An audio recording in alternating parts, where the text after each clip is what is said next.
విలువలు, విశ్వసనీయత అనేది బై బ్లడ్‌లో రావాల. పుట్టుకలో రావాల. మధ్యలో కొనుక్కోవడానికి అది మార్కెట్‌లో దొరికే వస్తువు కాదు. అలా జగన్ గారికి విలువలు, విశ్వసనీయత అనేది పుట్టుకతోనే సహజంగానే వచ్చినటివి. జగన్ గారికి అబద్ధం ఆడటం చేత కాదు.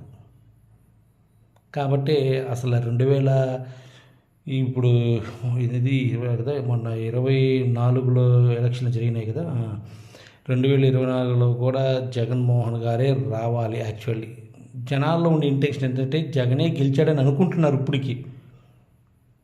కానీ అక్కడ ఏదో గ్యాంబ్లింగ్ జరిగింది. గట్టిగా మాట్లాడలేకపోయారు జగన్మోహన్ గారు. సున్నితమైన మనస్తత్వం జగన్ గారిది. అందుకని కాంప్రమైజ్ అయిపోయారు. ఇది కూడా ఒక రకంగా జగన్ గారికి ప్లస్ పాయింటే. జగన్ గారు అంటే ఏంటి, చంద్రబాబు గారు ఏంటి అనేది ఈ 4 సంవత్సరాల్లో అవకాశం చంద్రబాబు దొరికింది కాబట్టి ఇప్పుడు తెలుసుకుంటారు జనాలు. జగన్ గారు కరోనా టైంలో కష్టకాలంలోనే ఎన్నో మంచి పనులు చేశారు. చెప్పిన దానికంటే ఎక్కువే చేశారు చెప్పాలంటే. అవన్నీ జనాల్లో ఉన్నాయి, మర్చిపోలేరు. కానీ ఎక్కడో ఏదో తిరకాసు జరిగింది, పొరపాటు జరిగింది కాబట్టి చంద్రబాబు గారు వచ్చారు. ఇదంతా నా అనాలిసిస్ ప్రకారం చెప్తా ఉన్నా. ఎవరు నాకేం చెప్పిందేం కాదు. నా నా నా అభిప్రాయాలు మాత్రమే చెప్తున్నా. ఎవరో నాకు స్క్రిప్ట్ ఇస్తే చెప్పట్లే. అట్లా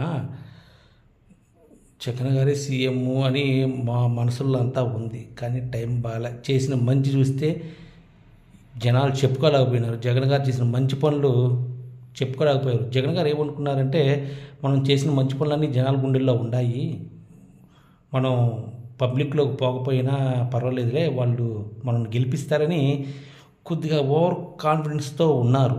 కాబట్టి ఇలా జరిగింది అని నేను అనుకుంటున్నాను. నాతో పాటు జనాలు పబ్లిక్ అనుకుంటున్నారు.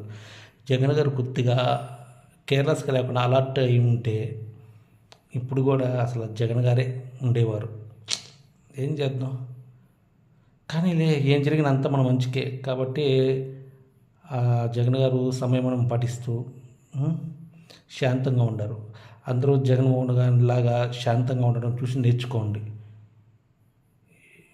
ఏ గొడవలకి పోవద్దు. వచ్చేది జగనన్నే.